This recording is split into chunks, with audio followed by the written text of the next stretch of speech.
Okay, hello. It's Jennifer Wallace, and I wanted to go over my paper that I wrote about the probate inventory project. And I just find it weird in doing my research.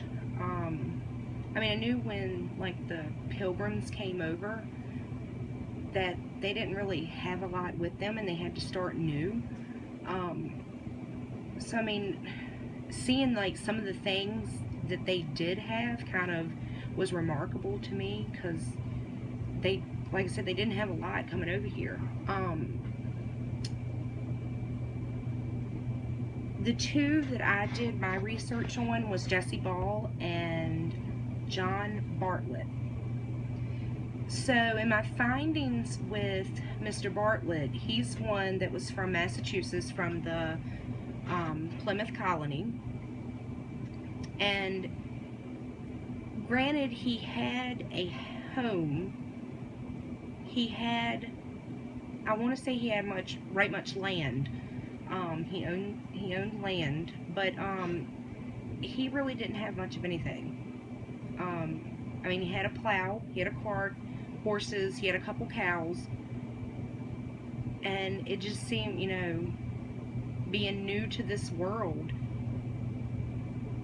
And I read somewhere on there too about the corn that he had, and knowing back from the Indians, they used to, I don't necessarily say steal corn from the Indians, which they probably did, but I had wrote in there that they would get, the Indians would get mad, and eventually, they showed them how to plant corn and to grow their own crop. So as far as other stuff that Mr. Bartlett owned, it listed that he owned some carpentry tools. So that led me to believe that he built some of his own furniture, possibly. Which, I know they had to build houses when they come here too, and that could be also from that. So moving on to Jesse Ball. Jesse Ball he had a lot. He had it all. He seemed to me like one of the wealthy men in society. He owned, well, number one, he owned over 40 slaves. Now in this day and age, that's not legal, which I agree, it should not be legal. But he owned all those slaves who helped him around his farm, and I got the impression with some of the things in his inventory list that he had a lot of cotton and fabric. He also owned a store. So that led me to believe, that possibly he grew his own cotton and maybe had some of his slave workers, turn that into, fabric so he could sell it to people so they could, make their own clothing.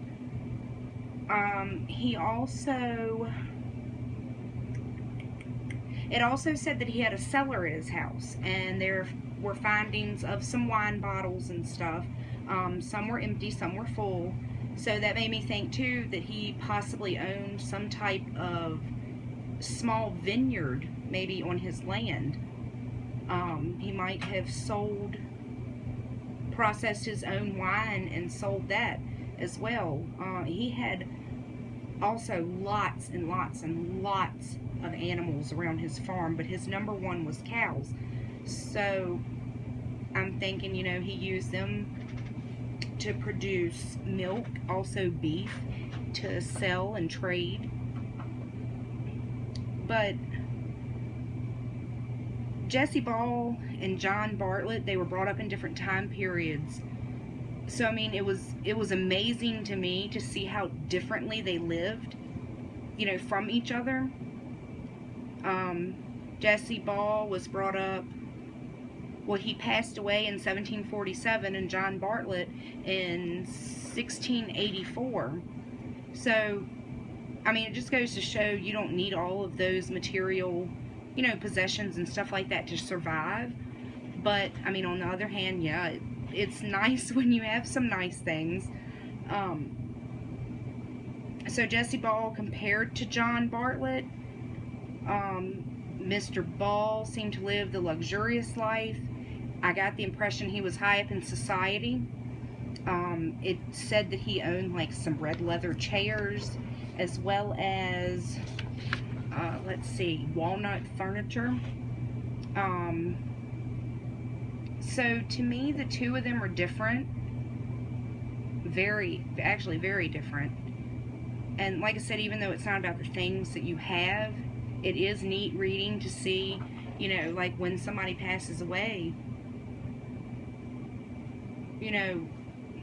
they're trying to go through all of their stuff to see, who they're going to give it out to and stuff like that. But I think I was under the impression that which one was it? I think Mr. Ball.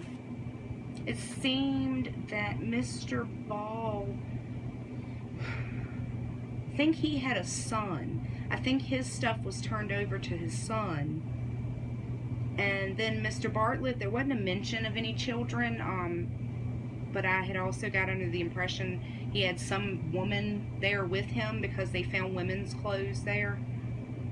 But like I said, it is different, and to see, how these two survive differently in this world. Thank you.